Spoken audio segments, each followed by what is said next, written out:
네, 오늘의 주제는 구강 건강의 중요성인데요.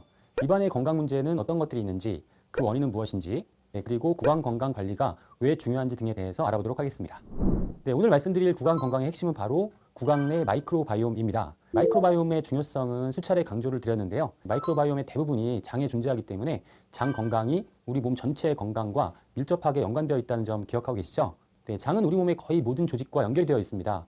이를 장과 각 기관 사이의 축이라고 말씀을 드렸습니다. 과학계에서는 장 뇌축, 장 폐축, 장 간축, 장 심장축 등으로 구분해서 활발한 연구가 진행되고 있고요. 또 의미 있는 결과들 역시 계속 도출되고 있습니다.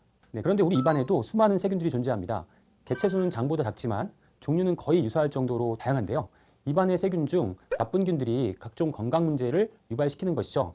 네, 현대인들에게 발생하는 구강 내 질환들은 거의 모두 세균에 의해서 발생합니다.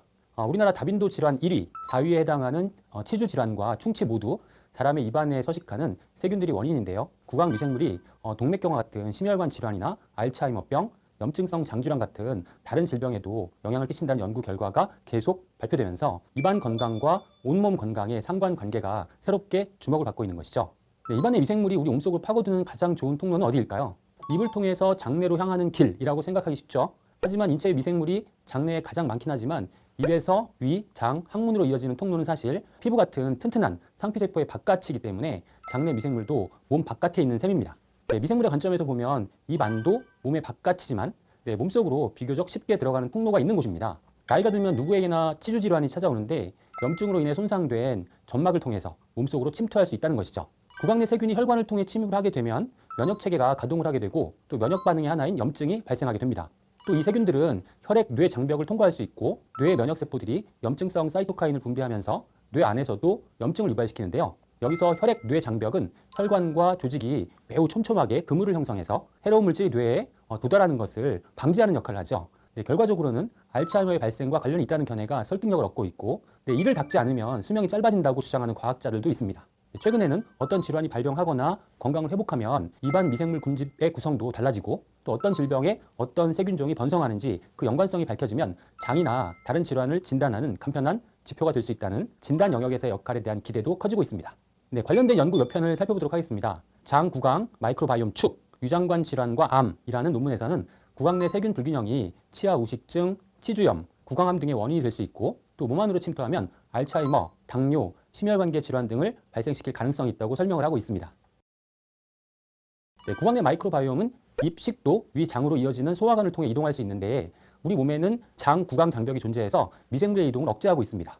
위산이나 담즙산, 또 건강한 점막 등이 이 장, 구강 장벽에 해당하는데 어린이나 어르신, 또 기저질환자, 평소 건강 상태가 저하된 분들은 이 장벽이 제대로 작동하지 못해서 유해균들이 장으로 이동하면서 장내 세균 불균형을 유발시킬 수 있다는 것이죠. 장, 구강축, 치주염과 신경퇴행성 질환이라는 논문에서는 구강 내 유해균이 장에 도달하면 크롬친화성 장세포가 즉각 반응해서 면역체계를 가동시키고 또 장 뇌축에 의해서 뇌에 경고 신호를 보내게 되는데 장이 건강하지 못한 상태라면 유해균에 의한 독성 물질들이 우리 몸 안으로 쉽게 침투하게 되는 것이죠.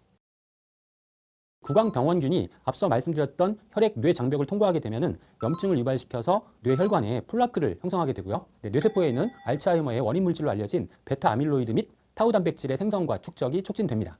장 구강축, 항암 치료로 인한 구강 점막염의 발병이라는 논문인데요. 구강 미생물의 불균형은 구강병원균이 손상된 점막을 통해서 침투를 해서 염증 반응을 촉진하고요. 또 장내 세균 불균형을 유발시켜서 장과 각 기관의 축을 통해서 몸 전체로 염증이 확산될 수 있음을 보여줍니다. 구강 내 병원성 마이크로바이옴의 증가는 코로나19 합병증의 위험을 높인다는 연구 결과도 발표되었죠. 구강세균이 혈관을 타고 폐로 이동해서 합병증을 유발시키는 것인데요. 치주질환의 염증 반응으로 생기는 염증성 사이토카인이 폐렴을 악화시키고 또 급성 호흡 곤란 증후군을 초래했다는 것입니다. 또 치주질환은 심장질환 위험 25%, 고혈압 위험 20%, 당뇨병 위험을 3배 증가시킬 수 있다고 합니다. 2021년에는 광주과학기술원과 영국 킹스 컬리지 런던 연구팀의 공동 연구가 발표가 되었는데 간성 뇌증을 치료하기 위해서 항생제인 리팍시민을 이용하는데 명확한 기전이 알려져 있지는 않았습니다. 해당 연구에서는 이 구강미생물이 장으로 침투하는 경로 그리고 리팍시민이 구강미생물의 장내 침입을 억제하는 기전을 규명해서 주목을 받기도 했습니다. 구강 건강에는 어떤 영양소가 도움이 될까요? 우선 프로바이오틱스를 꼽을 수 있겠습니다. 장내에 유해균의 비율이 높으면 구강점막을 통해서 침투하는 유해균은 어쩔 수 없다고 하더라도 소화관을 통해 인입되는 유해균들을 효과적으로 방어할 수 있겠죠. 또 장 기관축을 통해서 온몸으로 확산되는 것을 방지할 수 있고요. 비타민C를 충분히 섭취해야 콜라겐의 합성이 촉진되어서 잇몸 조직을 원활하게 재생할 수 있고요. 또 유해산소를 억제하면 염증의 정도도 감소시킬 수 있습니다. 비타민 A는 피부, 점막 형성을 돕는 영양소라서 구강 점막을 건강한 상태로 유지할 수 있고, 이 부족하면 점액 분비 저하로 구강, 폐, 피부, 장 점막 등의 각질화가 발생해서 면역력이 저하될 수 있습니다. 입안의 염증을 억제하는 것도 중요하기 때문에 염증 억제에 도움이 되는 오메가3 지방산과 비타민 B군도 충분히 섭취하시면 좋겠습니다. 네, 대한치과위생사협회에서는 구강 건강의 중요성과 또 효과적인 구강 관리 방법을 홍보하고 있습니다. 네, 내용을 보면 구강의 세균이 다양한 질병의 발생과 연관되어 있다는 점과 또 가장 기본적이면서도 중요한 구강 건강 관리 방법으로 양치질과 함께 가글을 비롯한 토탈 케어가 중요하다는 점을 강조하고 있습니다. 네, 의학계에서는 이 치실의 사용도 권장하고 있는데요. 치실을 사용할 경우 치주 질환 발생률 30% 감소, 또 매일 식후 3회 치실을 사용하면 치주염이 78% 감소한다는 결과도 나와 있습니다. 네, 좋은 치약과 좋은 구강 청정제를 사용하는 것, 그리고 적극적인 구강 건강 영양 관리가 정말 중요하다는 점 꼭 기억하시고 다음 시간에 뵙겠습니다. 경청해 주셔서 감사합니다.